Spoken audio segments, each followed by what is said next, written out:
Hey folks, it's me Roger back with another video. Cheers everybody. Lots of great activity on the VC these days. I'm going to do something a little different. I'm just going to show CDs, including what we're listening to in the background. This is Tortoise's last album from, when is this from?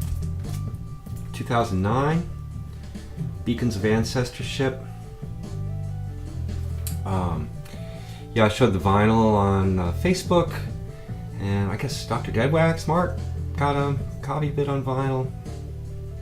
Mark, yeah, I love these guys. But yeah, I'm going to do an all CD program. I've been thinking about doing this for a while, but Sonic Mainliner, Andreas's, not his most recent video, the one before that, talked about getting a new CD player and wanting to feed it, and you know, we can all relate to that, right? Talked about, like, you know, the question, you know, do I get the CD, do I get the vinyl, you know, yeah, I wrestled with that, and you know, a lot of things are just not available on vinyl, and I'm not one of these people that is, you know, anti-CD, that CDs are bad per se. I don't believe that at all. It's all about the mastering. CDs can sound really good, and let's face it, vinyl can be a pain in the ass, and sometimes I just don't want to fool around with it, and I'll put on a CD or a download. So anyway, I'm going to show some CDs. First is, you know, CD or no, this is an impressive box. Yes, it's the Grateful Dead, their latest mega box set, spring 1990. The other one, yeah, I showed the first spring 1990 box in my contest video. Speaking of which, it's still ongoing. I'm going to make an update video about that. But anyway, so yeah, spring 1990, 8 shows in here between these 2 box sets and some other official releases. The entire tour has been now officially released in one form or another. And I just got to show you how they do this up. So inside here is this, like, card that comes off. Golden Road, Unlimited Devotion, and then there's this little coin where it has the number minus 4,992 out of 9,000. Again, that sounds like a big number, but I'm pretty sure this is sold out. If it hasn't, there's not that many left. So yeah, and then there's this silk screened envelope that has some lithographs inside it. Here is the book inside here. This lifts out. And then you have the 8 CDs. This is some dice. Underneath here we have backstage passes and ticket facsimiles for all 8 shows. It's kind of cool. Unlike the first box set, which was taken from sort of monitor mixes, not monitor mixes, sort of like Betty boards. They were recorded by John Cutler in the truck. But they're just stereo DATs. This, they went back to the 24 tracks, remixed, and what can I say? I'm an old Deadhead. He said that spring 1990 was arguably the last great Grateful Dead tour, and who am I to say? One show from this box has been released separately, which is from Nassau Coliseum from, was it March 29th, 1990? And it's the famous show where Branford Marsalis sat in. You know, at the time, you know, almost no one in the audience knew who Branford Marsalis was. And he just rose to the occasion, and I don't know if you've seen, he made some really nice compliments about the Dead, and actually the Dead rose to the occasion too in some of their best playing, most exploratory jazzy playing, you know, of their later years. And it's been released separately as Wake Up to Find Out, I think it's called. Sounds great. It's really one of the great Grateful Dead shows, really of all time. If you're into that sort of thing. Speaking of the Dead, here is Dave's Picks, Volume 11. This is from the Century 2 Convention Hall in Wichita, Kansas, from November 1st, 1970. No, November 17th, 1972. A couple days before my 9th birthday. So yeah, it has a little, somewhere over the rainbow thing going on here. Dorothy and the Scarecrow in black and white, and then there's the booklet where it's all in color. This is great. Fall 1972 is a really great period for them. This has never circulated in this pristine a form. Yeah, I mean, there's some bonus stuff from the 15th, my birthday, from Oklahoma City on here. I've been critical of this whole Dave's Picks, post-Dick's Picks thing. Has been, anyway, I've been critical of this series, but they've been hitting them out of the park lately. This is limited to 14,000 copies. It is sold out.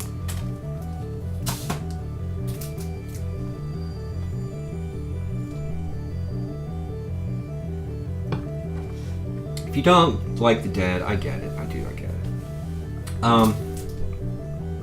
So yeah, Sonic Mainlander was talking about what to get. Do I get the CD? Do I get the LP?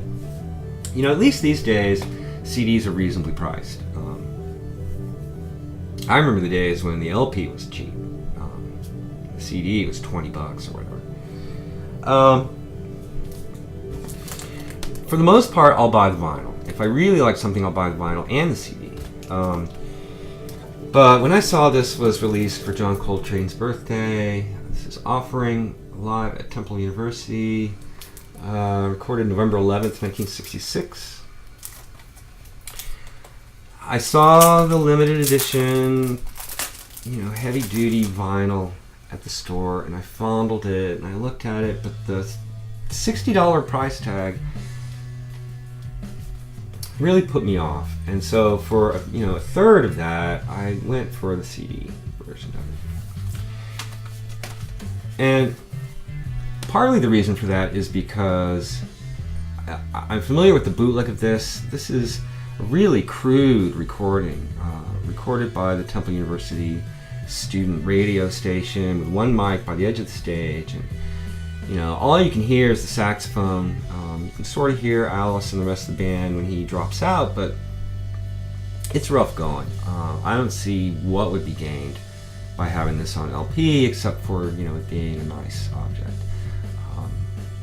Most of my Coltrane collection is on CD, so yeah. And like I said, I've already gone 9 minutes. If I really like something, I'll buy the CD.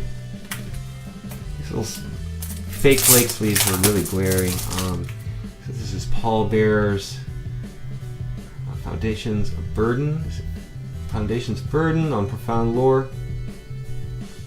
I showed the LP. I love this.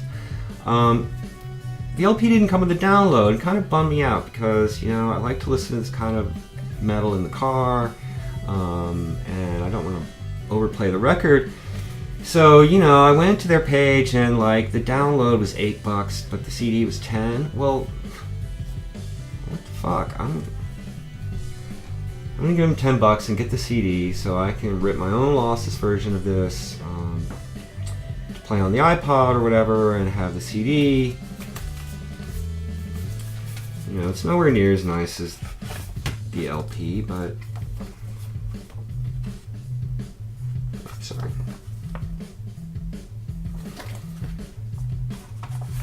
But yeah, $10. I mean, I don't know what half of what the LP cost. All right. I don't know if you people have noticed, but used CDs are almost worthless. Kind of reminds me of like the 90s and early 2000s when people were dumping their vinyl. You can get all kinds of stuff really cheap. And that's where we're at with CDs now. And like I said, I'm not anti-CD. And, here's an example. So there's this place, McKay, I've talked about before, that can be really hit or miss, but I found some great CD deals there. For instance, a whole bunch of Boris CDs, cheap. What is this? Akuma no Uta. The vinyl disc, River has the vinyl disc, but the vinyl disc is so rare, it's not even listed on Discogs that I can find. I love the play on the Nick Drake cover. But that's him with the bass guitar hybrid he's got.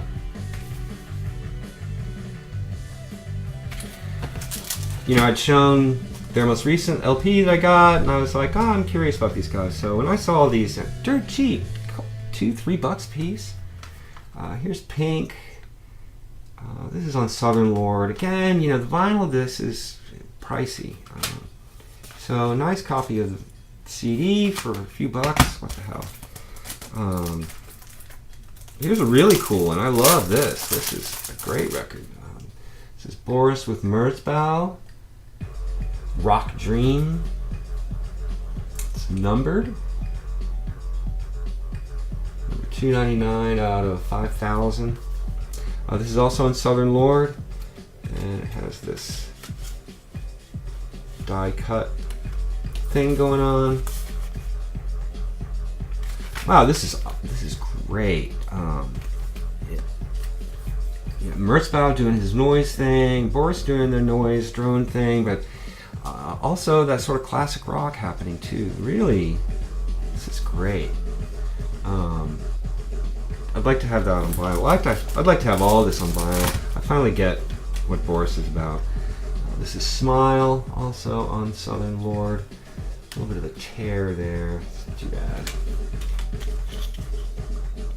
I didn't love this one, to tell you the truth. This one I like better. This is, I don't know, when is this from? Last year. This is a new album on Sargent House. I like when they do this miniature LP packaging. Makes it kind of nice. Yeah, this is nice mixture of noise and pop and metal and heavy and soft and light, and I get it. So, instant Boris collection for, $10-12, something like that. You can't even get one of their albums for that, so that's a cool thing about CDs. And then there's stuff that there is no vinyl equivalent. And, what are you going to do? Deny yourself great music because it's not on vinyl? That doesn't make any sense to me. So, for instance, I found this really cheap used. This is the Nex. The name of the album is Sex. Pretty provocative title. So, yeah, when I was raving about that Dawn of MIDI record, Dysnomia, last year, a lot of people were like, oh, it sounds like the Nex. You should check out the Nex. They're an Australian instrumental. Don't know if you'd call it jazz, really. There's some improvisation, but so yeah, that title, Sex, right? Okay, and this would not work on vinyl. It's an hour-long floating thing that I guess is supposed to be like sex. Although, as Liz said, she wonders if any of them really ever had sex. So not very nice. For a title like that, you would expect there to be a climax. There is not one. But it's beautiful music, and I guess maybe it's supposed to be background music for sex. I don't know, might work pretty well for that. And you wouldn't want that on, an hour on vinyl. Get up and flip the record every 15, 20 minutes. That doesn't sound very sexy to me. So anyway, all kidding aside, this is great. Super happy to find it really cheap. This is from 1995 on Private Music. Here is Myra Melford's The Same River Twice. It's the name of the band, and the name of the album is Above Blue. This is on Arabesque from 1999. She's great pianist, composer. Studied with Henry Threadgill. You can hear a little bit of that in her music. Great players on this. We have Myra Melford on piano and Dave Douglas on trumpet, Chris Speed on tenor saxophone and clarinet, Eric Friedlander on cello, and Michael Sarin on drums. This is great. It'll never be on vinyl. And I've talked about this before, and I've shown CDs. I'm going to try to go through these really fast because there's a bunch of them. The ECM label does not put new stuff out on vinyl, I don't think. They have started reissuing things, really expensive imports of fairly common records. I don't know. But all their stuff comes out on CD. All of it's digitally recorded. But you can always count on ECM for high quality sound, great musicianship. Can maybe be a little on the sleepy side, but sometimes that's okay. So anyway, at this, my honey hole, I'm coming across sealed ECMs, for $2-3. I think the most I've ever paid for one is like $7-8. So yeah, often $2-3. So I love the label. For that price, I'll rent it. If I don't like it, I can get rid of it. So I'm going to show a bunch of those. Here is Nils Peter Mulver, Khmer. This is from 1997. Not your typical ECM. I knew of him from his work with Bill Laswell. And so this has a bunch of, I guess, Swedish musicians? A lot of these folks I haven't done research on, I apologize. So very heavy electronics and beats and stuff. Maybe a little dated from the turn of the century, but excellent. Here's Tim Burns' Snake Oil, the first Snake Oil record for ECM. Great players, Oscar Noriega on clarinet, bass clarinet, Matt Mitchell on piano, Ches Smith on drums. A little more laid back than you would expect from Tim Byrne. Makes me wonder how much pressure comes from Manfred Eicher for someone like Tim Byrne to sort of make a pastoral ECM record. It's great. Here's Vijay Iyer's most recent record from this year, Mutations. Really interesting. Vijay Iyer on piano and electronics with a string quartet. Excellent. This is 2003. This is Luis Scalvis, Napoli's Walls. Interesting group with Luis Scalvis plays clarinet, bass clarinet, soprano, and baritone saxophones. Vincent Courtois on cello and electronics. Medrick Collignon on pocket trumpet, voices, horns, percussion, electronics, and Haas Poulsen on guitar. So yeah, electronics, really interesting. Another really interesting thing I would not have gotten. This is a German pressing from last year, Iva Vitova. I think it's just called Iva Vitova. She is a Belgian, I think, violist and singer. And this is just her and her instrument and voice. Kind of captures, I think she was discovered busking, maybe. I could be totally wrong about that. Not totally my thing, but really, really good. Here's Paul Motion, Bill Frisell, and Joe Lovano. I have The Room Above Her. This is from 2005. Pretty mellow, but some really great, interesting playing from Bill Frisell. If you're like me, you think Bill Frisell's kind of gotten a little dull. He does some interesting, like, effects-laden things. If you like that old period of Bill Frisell, you'll appreciate what he's doing on here. Here's Masabumi Kamuchi Trio, Sunrise. This is from 2012 with Masabumi Kikuchi, on piano, Thomas Morgan on double bass, and Paul Motion on drums. I wasn't familiar with him really, but he's worked with Laswell, and he worked in Paul Motion's band. This was recorded, I think, right before Paul Motion passed away. This is excellent. Really interesting piano player. He has an unfortunate tendency to grunt and groan and squeak and squeal when he plays, which is annoying. A couple CDs from a guy I really like, I discovered from picking up cheap CDs. Anwar Brahim Trio, Astrakhan Cafe. This is from 2000. I've shown some other CDs that I found by him. Great oud player. It's a Middle Eastern lute. This is with Barbara Urkos on clarinet and Alassad Hosni on bendir and darbuka percussion. Beautiful, beautiful music. There's another one. Le Pas du Chat Noir. Sorry, I can't speak French. I think it means the black cat's footprints. This is another trio with Brahim on oud and Francois Coutier. Piano accordion.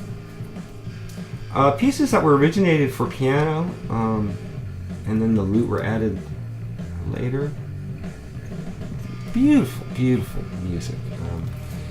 As winter approaches, this is the kind of thing that's going to get me through. And there's very little light. It's cold. Not too many more here. Here's Charles Lloyd, Hyperion with Higgins from 2001. Charles Lloyd on tenor, saxophone, and teragato. Billy Higgins on drums, percussion. John Abercrombie on guitar. Larry Grenadier on double bass, and Brad Meldau on piano. This is okay. Derek did a video not long ago about some Charles Lloyd stuff, his early 60s stuff. And was like, oh, what's the big deal about Charles Lloyd? And, you know, he's not like the greatest player ever.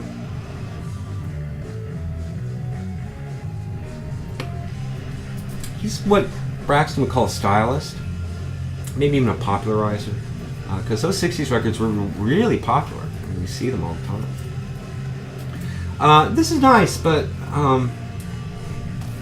maybe a little dull.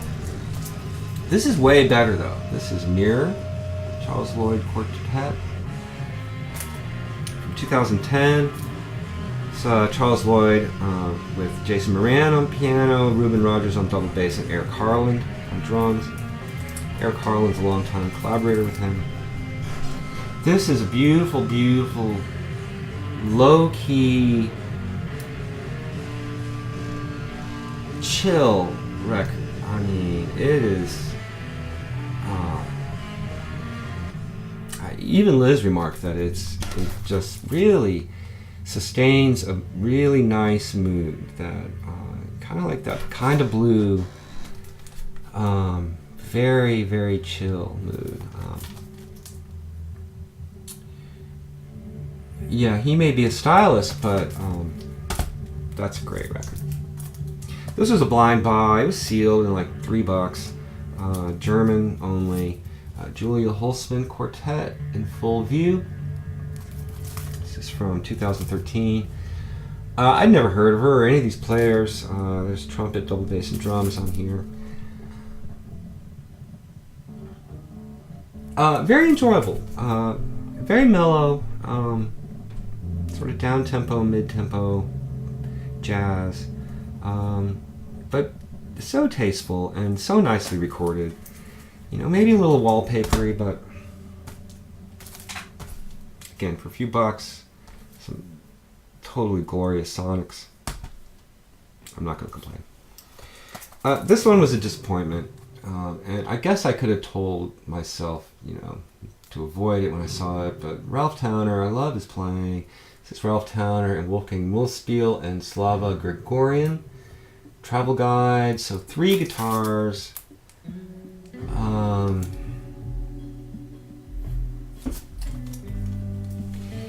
It's a little wanky.